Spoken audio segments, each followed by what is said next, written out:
بسم اللہ الرحمن الرحیم۔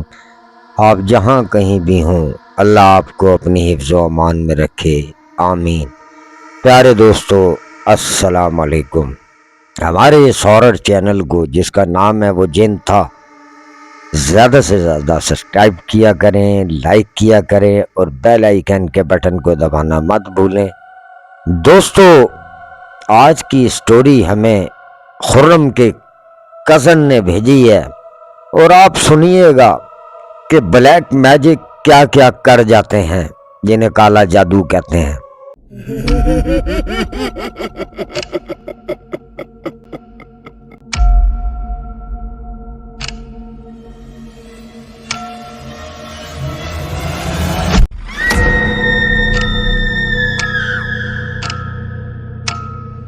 یہ سٹوری ایک لڑکی اور لڑکے کی لو سٹوری، جو کہ کزن بھی تھے، شروع ہوتی ہے، اور کسی وجہ سے خاندان میں نا اتفاقیاں پیدا ہو جاتی ہیں۔ ایسی نا اتفاقیاں پیدا ہوتی ہیں کہ یہ لڑکے کی سگی چچا کی بیٹی تھی، لیکن نا اتفاقیوں نے ایسا کر دیا کہ انہوں نے ایک دوسرے سے ملنا چھوڑ دیا۔ پہلے تو لڑکے کا لڑکی کے گھر کبھی نہ کبھی چکر لگ جاتا تھا، لیکن جب وہ نا اتفاقیاں ہوئیں تو انہوں نے ایک دوسرے کی شکلیں دیکھنا گوارا نہیں کیا، اور ان کے خاندان میں ایک ڈیتھ ہو جاتی ہے بچے کی۔ تو یہ ایسے موقع ہوتے ہیں کہ اس پہ سب کچھ بھول کے آ جاتے ہیں، یا شادی ہو، مگر یہ تو ایک دوسرے کی شکلیں دیکھنا پسند نہیں کرتے تھے۔ لڑکے کے چچا، جن کی کلثوم بیٹی تھی، اگر کہیں لڑکے کے باپ کو کلثوم کے ابو نظر آ جائیں تو وہ راستہ بدل لیتے تھے، اتنی نفرت۔ لیکن لڑکا اور لڑکی دونوں ایک دوسرے سے بے حد محبت کرتے تھے، لیکن اب یہ عالم ہو گیا تھا کہ ملیں تو کیسے ملیں، ایک دوسرے کے گھر جانے پر پابندی ہے۔ لیکن لڑکا موٹر سائیکل کی دکان پہ کام کرتا تھا، تو اکثر آپ نے دیکھا ہوگا کہ موٹر سائیکل جب ٹھیک کر لیتے ہیں تو ٹیسٹنگ کے لیے ایک دو راؤنڈ کرتے ہیں کاریگر۔ تو لڑکے کے پاس اب صرف یہی حربہ رہ گیا تھا کہ شاید کلثوم مجھے نظر آ جائے، تو وہ لازمی اس کے گھر کے پاس تک راؤنڈ کرتا تھا، اور اپنی محبت میں اتنا پاگل ہو گیا تھا کہ کلثوم کبھی کبھار صبح کے ٹائم سبزی لینے نکلتی تھی، تو اس لڑکے کے دل میں ایک آس ہوتی تھی کہ چلو اس بہانے دیدار ہو جائے گا محبوبہ کا۔ تو یہ اس ٹائم بھی ان کی گلی کے چکر لگاتا تھا۔ تو دوستو، چکر لگاتے لگاتے اب روز تو سبزی نہیں پکتی، کبھی ماں دروازے پہ آ رہی ہے سبزی لینے۔ ایک دن لڑکے کا چانس لگتا ہے تو کلثوم سبزی لے رہی ہوتی ہے، تو لڑکا ماں سبزی کی ریڑھی کے پاس کھڑا ہو جاتا ہے، اور جیسی کلثوم سبزی لے لیتی ہے تو لڑکا کلثوم سے کہتا ہے، کلثوم میری بات سن کے جانا۔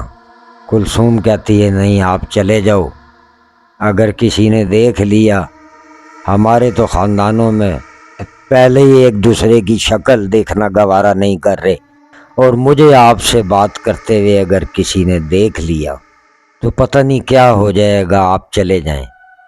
لڑکا کہتا ہے، نہیں آپ کو میری بات سننی پڑے گی۔ تو کلثوم آنکھوں میں آنسو لاتے ہوئے لڑکے سے کہتی ہے کہ بس اب مجھے بھول جاؤ، تمہاری میری شادی ہوتی ہوئی نظر ہی نہیں آ رہی، یہ کس کی نظر لگ گئی ہمارے خاندان کو، ایسا کیا ہو گیا؟ اصل میں ان کی لڑائی شروع ہوئی تھی کہ کلثوم کے ابو اپنے بھائی کے پارٹنر تھے کاروبار میں، وہ ان پہ الزام لگاتے تھے کہ سب کاروبار